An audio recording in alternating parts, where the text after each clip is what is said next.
There are places where the walls seem to breathe, where silence carries weight, and where shadows move just a little too much. Hospitals are one of those places. During the day, they are filled with life. Doctors rushing, patients recovering, families whispering prayers. But at night, the empty corridors stretch endlessly, and the beeping machines sound like the only proof of existence. I have spent years working as a night shift nurse, and I have seen things that logic cannot explain. This story is one of them. If you enjoy the kind of tales that creep under your skin and stay with you long after the lights go out, then you are in the right place. Hit that subscribe button and prepare yourself. Let us begin. Meetings. It started with room 306. The patient in that room, an older man recovering from surgery, had been quiet for most of his stay, but one night, as I made my rounds, he called me over, his voice barely above a whisper. "Nurse," he said, his hands gripping the thin hospital blanket. "Please, can you tell my roommate to stop crying? I cannot sleep." I glanced at the bed beside him, my stomach tightening. The sheets were neatly folded, the pillow untouched. He had no roommate. I hesitated for a moment before speaking. "You are alone in this room, sir. There is no one else here." His brow furrowed, and his grip on the blanket tightened. "No," I hear him. "Every night, he sobs until morning. Please make him stop." I forced a small smile, reassuring him. It was probably just a sound from the ventilation system, an echo in the building. Patients in hospitals often hear things, machines whirring, distant voices carried through the vents, the murmurs of late-night staff conversations. I thought little of it at first, but then the next night, the request came again. "Please, I am begging you," he whispered, his voice raw. "Make him stop crying." Something about his desperation unsettled me. This was not just the confusion of a patient under medication. He believed what he was hearing, and in the dead silence of the room, I could almost believe it too. Later that night, curiosity gnawed at me. I checked the hospital records, my breath caught in my throat, when I found the name of his previous roommate. He had died in that very bed, just a week before. Cardiac arrest in the middle of the night. I felt a cold shiver crawl up my spine. The crying he claimed to hear. It could not be, could it? I went to an older nurse, someone who had worked here longer than most, and hesitantly asked about room 306. Her face paled instantly. She did not ask why I wanted to know. Instead, she gave a tight shake of her head. "That room," she murmured, voice low, "has always had occurrences. You are not the first to hear about the crying, but we do not talk about it. We just do our jobs and move on." That answer did not sit well with me. I wanted to believe there was a rational explanation, but deep down, I knew something was wrong. So that night, as I walked past room 306, I slowed my steps and listened. At first I heard nothing. Just the usual hum of machines, the occasional shuffle of a patient turning in their sleep. And then, just as I was about to move on, I heard it. A quiet, trembling sob. The sound was faint but unmistakable. It was not coming from my patient. It came from the empty bed. The hairs on my arms stood on end. The sound was so full of grief, so deeply sorrowful, that I felt a lump rise in my throat. I wanted to move, to step away, but I was frozen in place, listening to the impossible. I finally forced my feet to move, and hurried down the corridor, my heart pounding in my chest. I did not sleep that day, nor the day after. I tried to tell myself it had been my imagination, that exhaustion had played tricks on me, but I could not shake the weight of that sound. A few nights later, the patient in room 306 was discharged. Another man was admitted the same evening, placed in that very bed. The next night, I was making my rounds when I saw him staring at the ceiling, his face pale, his hands clenched tight. "Nurse," he whispered as I approached.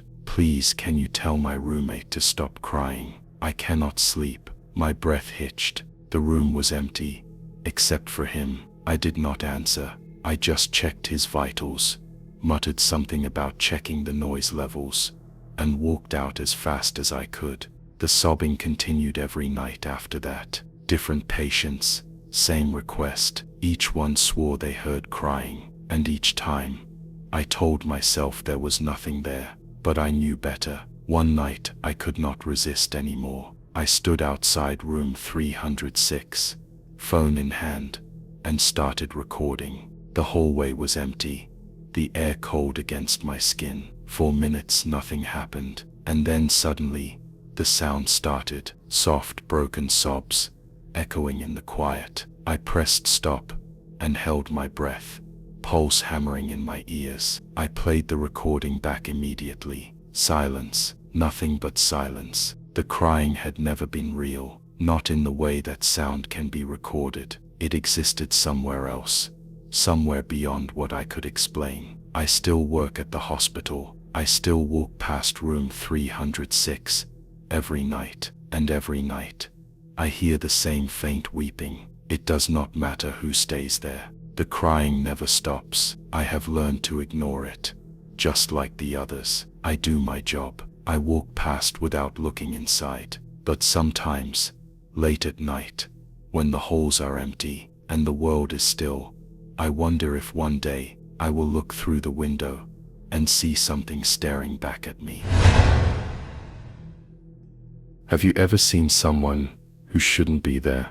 I don't mean a stranger in your home or an unexpected guest. I mean someone who simply could not exist in our world anymore. Working night shifts at Memorial General's ICU, I've witnessed countless patients take their final breaths. But one night changed everything. I thought I knew about life and death. The veil between worlds is thinner than we realize, especially in places where souls frequently depart. My name is Sarah Winters, and I have been an ICU nurse for 15 years. You develop a certain intuition in this line of work, a sixth sense about when a patient's time is approaching. But nothing prepared me for what happened 3 months ago during a particularly brutal winter storm. The hospital was eerily quiet that night, with only the hum of medical equipment and the occasional squeak of my shoes on the polished floor breaking the silence. The storm had knocked out power across half the city, but our generators kept the critical systems running. My patient in room 412, Mr. Robert Chen, had been with us for nearly 2 weeks. His condition was deteriorating rapidly, multiple organ failure after a severe car accident. His family had been taking shifts staying with him, but the storm had made travel impossible, leaving him alone for the first time since his admission. Around 2:15 a.m., I was updating charts at the nurse's station when movement caught my eye. Through the large windows facing the corridor, I noticed a young man walking purposefully toward Mr. Chen's room. He wasn't wearing hospital attire or a visitor badge, and his appearance struck me as odd, out of place.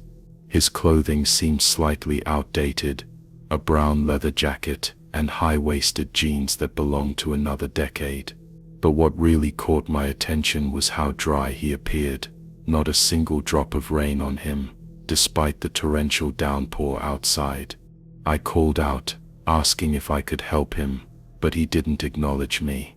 Instead, he turned into room 412 without hesitation, as if he knew exactly where he was going. Concerned about an unauthorized visitor, I quickly followed, pushing the door open just seconds after him. The room was dimly lit by the medical monitors, casting a blue-green glow across Mr. Chen's sleeping form. But the visitor was nowhere to be seen. I checked the small attached bathroom, the narrow closet, even looked under the bed in my confusion. There was simply nowhere a person could have hidden in the sparse hospital room. I remember standing there, the hair on my arms rising, as the temperature seemed to drop several degrees suddenly. Mr. Chen's breath fogged slightly in the cold air, though the hospital's heating system was functioning normally. Shaking my head, I approached Mr. Chen to check his vitals, assuming I had somehow imagined the visitor, or he had slipped past me somehow. As I leaned over to adjust his oxygen, Mr. Chen's eyes fluttered open. He looked past me, toward the foot of his bed, and the most peaceful smile spread across his face, the first I had seen since his admission. He weakly raised his hand, as if reaching for someone, and whispered something in Mandarin that I couldn't understand. Then his expression relaxed completely. His hand fell back to the bed, and the monitors began their high-pitched alarm as his heart rate flatlined. Despite our resuscitation efforts, Mr. Chen passed away at 2:24 a.m. The storm cleared by morning, and Mr. Chen's daughter, May, arrived to collect his personal belongings. Protocol required that I give her a summary of her father's final hours. When I mentioned the mysterious visitor, she froze, her face draining of color. She insisted I describe him in detail, and as I did, tears began streaming down her face. With trembling hands, she pulled out her phone and showed me a photograph, asking if this was the man I saw. The image showed the same young man, in the same leather jacket, his arm around a much younger Mr. Chen. The resemblance between them was unmistakable, with the same distinctive jawline and deep-set eyes. That was Michael Chen, May explained, her voice barely audible. Mr. Chen's only son. He had died 23 years ago in a motorcycle accident, wearing that same leather jacket. He was buried in it, at Mr. Chen's insistence. Since that night, I've noticed other visitors in our ward that no one else seems to see. They always come shortly before a patient passes, walking with the same purposeful stride, always appearing completely dry, regardless of the weather outside. I've learned not to follow them anymore, or to mention them to my colleagues, but I watch, and I've come to understand that they aren't harbingers of death, but rather guides, coming to ensure their loved ones don't make their final journey alone. Last week I spotted an elderly woman in a floral dress from another era,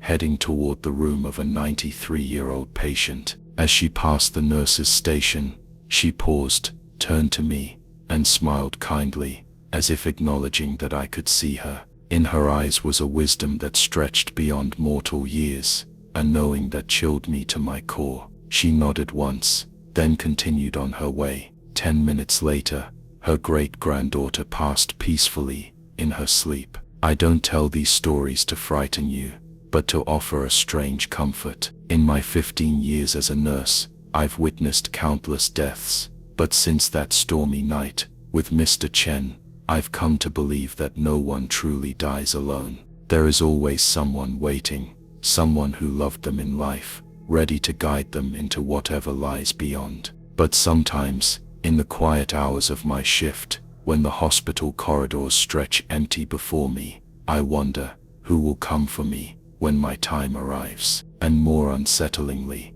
now that they know I can see them, are they watching me, even now, waiting for the moment when they'll guide me across that final threshold? I feel their presence more strongly with each passing day, just beyond the corner of my eye, patient and eternal. And somehow, I know that one day, sooner than I would wish, I too will walk through that unseen door, following a familiar face into the unknown.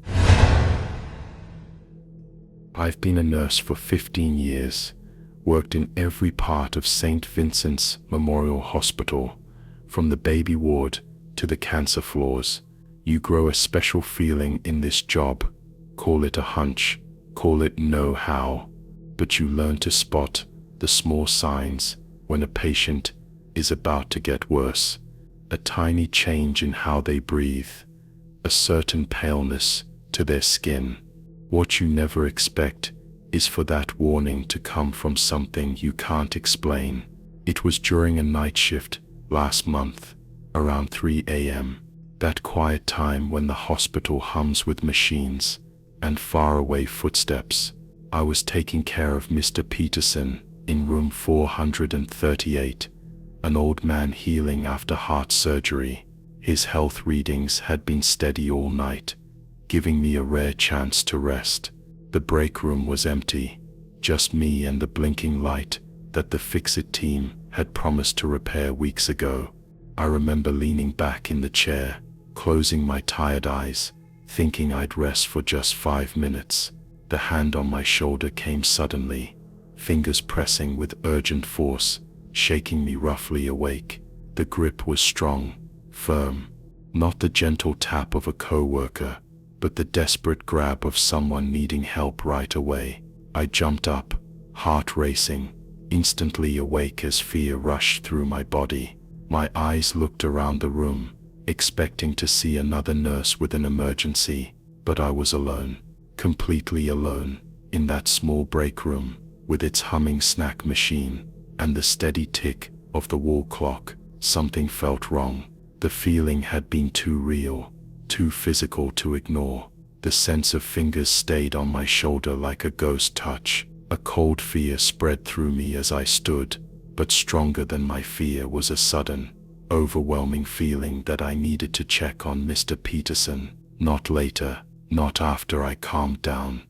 Now. I rushed down the dimly lit hallway, my soft shoes squeaking against the shiny floor. The night workers were nowhere to be seen, likely busy in another part of the hospital. As I got close to room 438, everything looked normal through the half-open door. The steady beep of the heart machine, the gentle up and down of Mr. Peterson's chest, all exactly as I'd left it 15 minutes ago. And yet, I couldn't shake this heavy feeling of urgency, this certainty that something bad was about to happen. I checked his health signs again, seeing nothing unusual. His oxygen was good, heart rate steady. I was about to step back, to tell myself I'd imagined it all, when I noticed a small change in his breathing, a slight catch, almost too small to notice. Then his fingers moved. Seconds later, the alarms went off. His heart monitor screamed as the line went flat.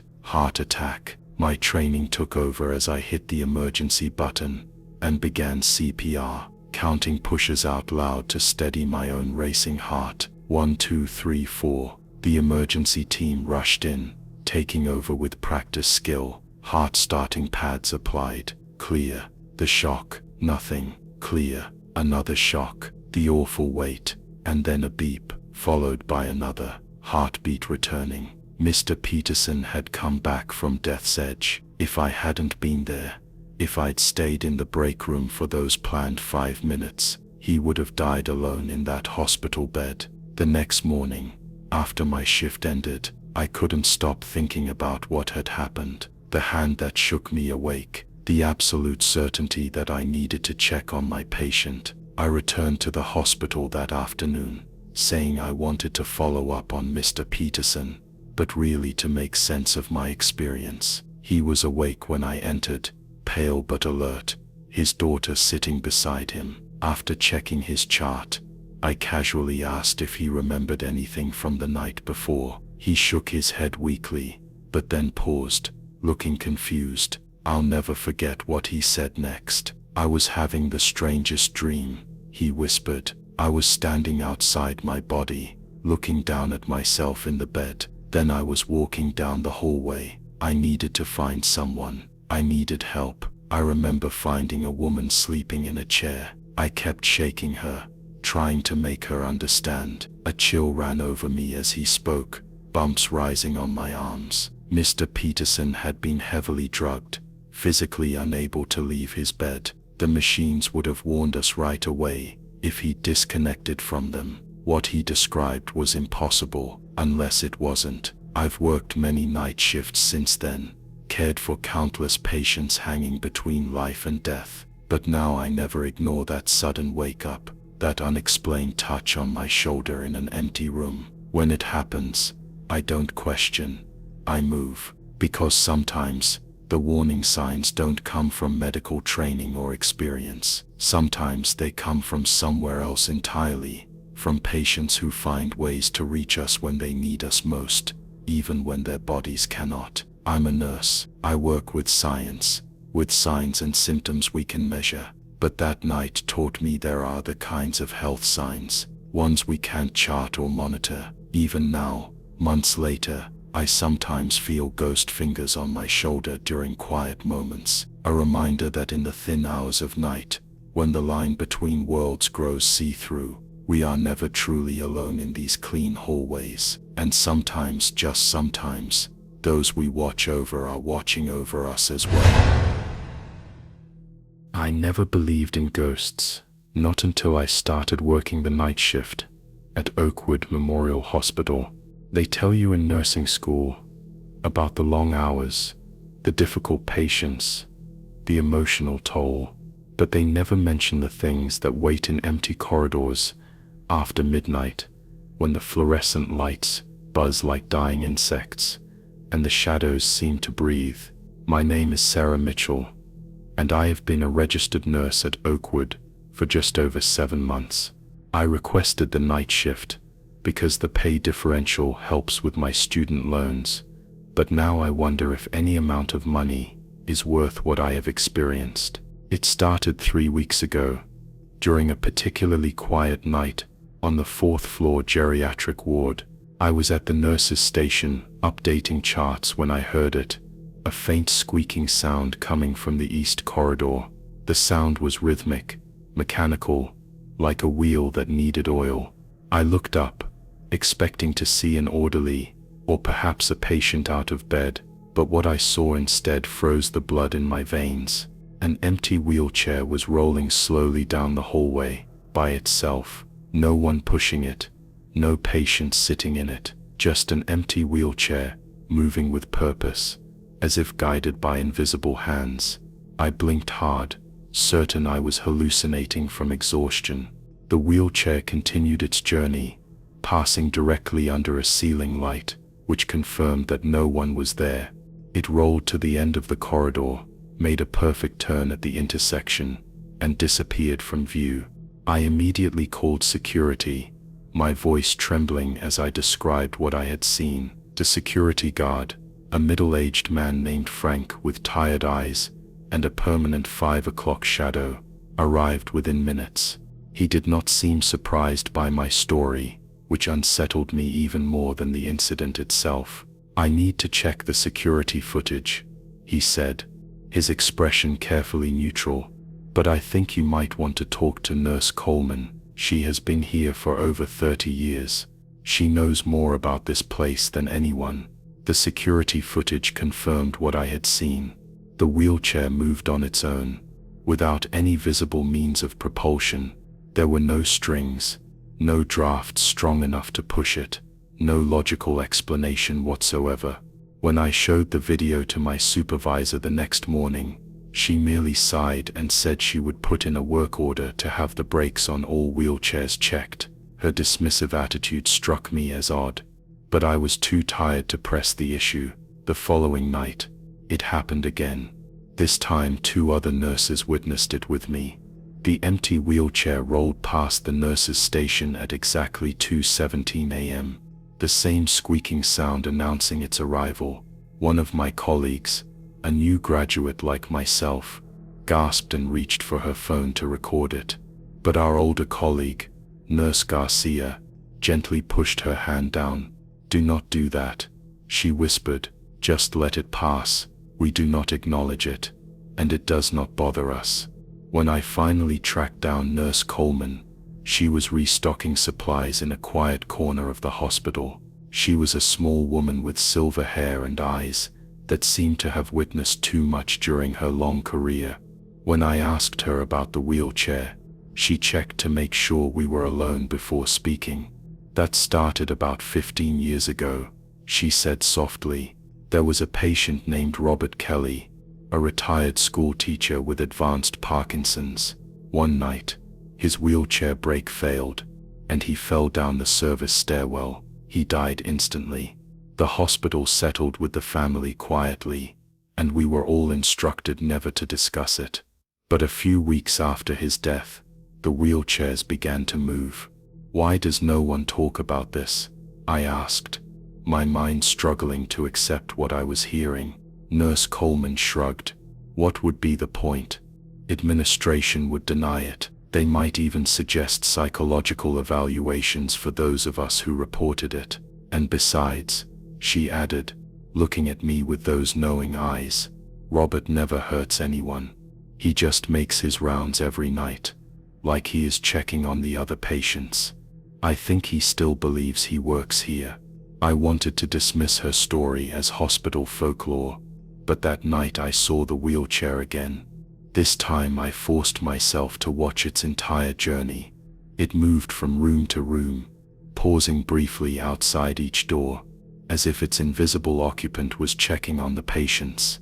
When it approached me in the hallway, I felt a sudden cold spot, like walking through a pocket of winter air. I stepped aside, allowing it to pass, and for the briefest moment, I thought I heard a whispered thank you. Over the following weeks, I learned the unwritten rules from the veteran staff. Never block the wheelchair's path. Never try to stop it or touch it. Simply step aside and let it complete its rounds. The new nurses who followed these rules never experienced anything negative. But one night, an arrogant young doctor tried to prove there was nothing supernatural happening. He positioned himself directly in the wheelchair's path and refused to move. The chair stopped in front of him, motionless for several long seconds.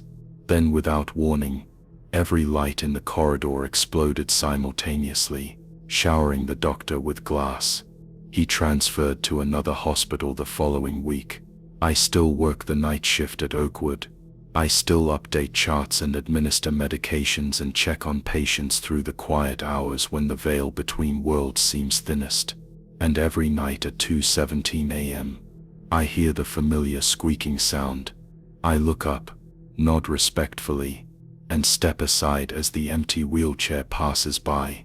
Sometimes on particularly difficult nights when we are short-staffed and overwhelmed, I notice the call button stop ringing for a while after the wheelchair makes its rounds, as if our invisible colleague is still helping out, still doing his job, still caring for patients in his own way.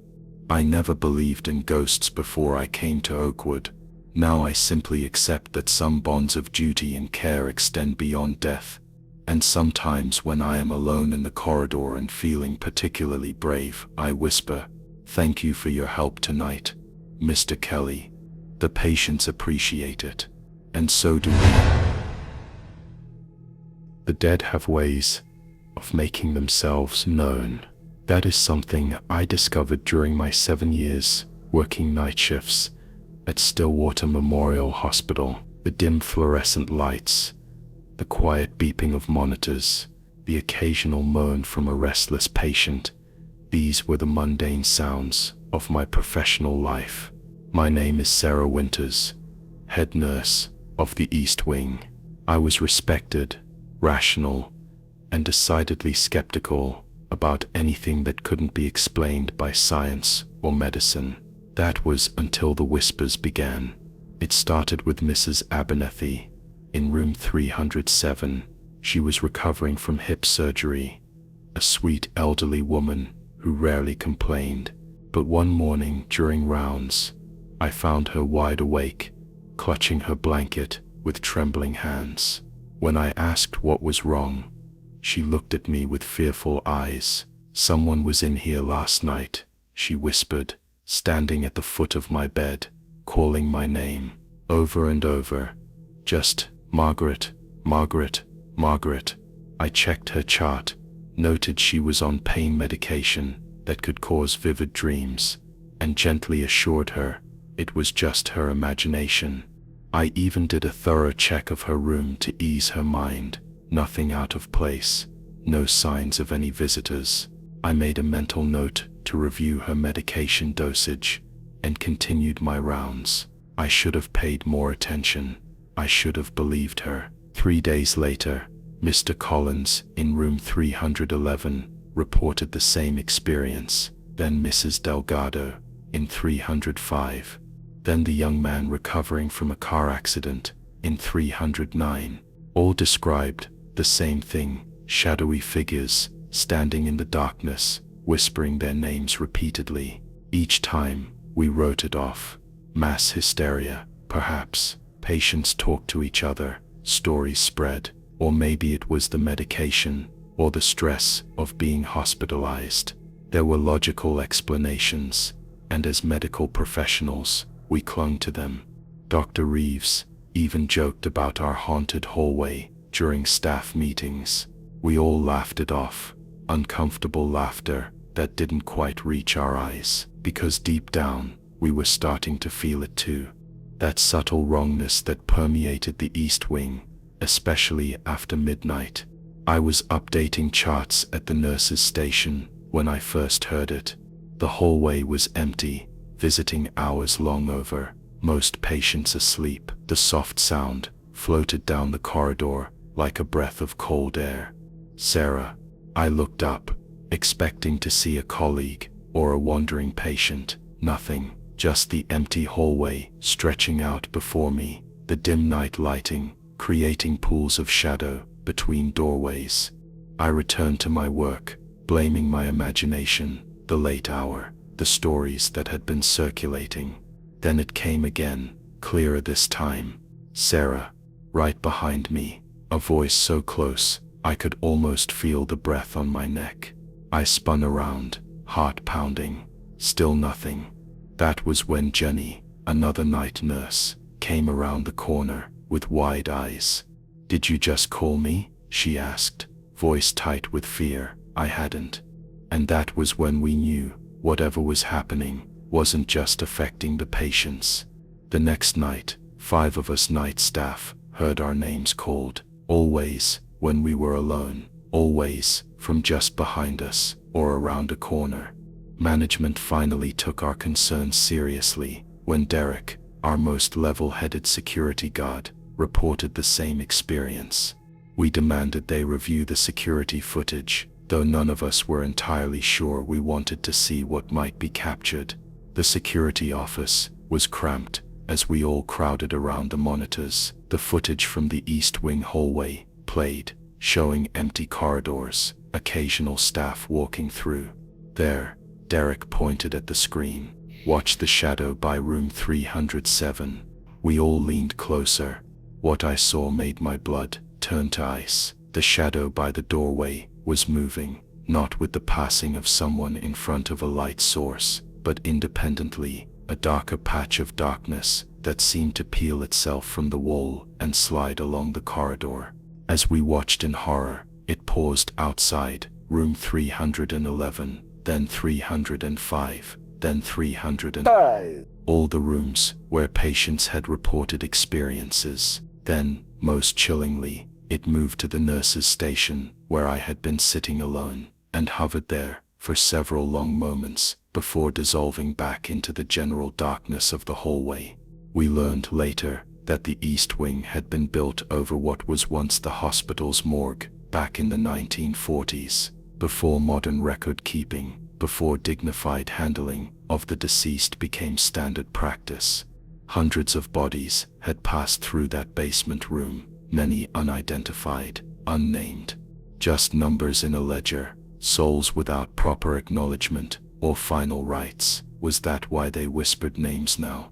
Seeking recognition, claiming identities for themselves by stealing ours. I don't know. What I do know is that we couldn't ignore it anymore. Hospital administration brought in priests, paranormal investigators, even had the building structure examined for gas leaks or environmental factors that could cause hallucinations. Nothing was conclusively found, nothing changed. I still work at Stillwater Memorial. I requested a transfer to the West Wing, but sometimes my duties require me to visit the East. I never go alone. None of us do anymore.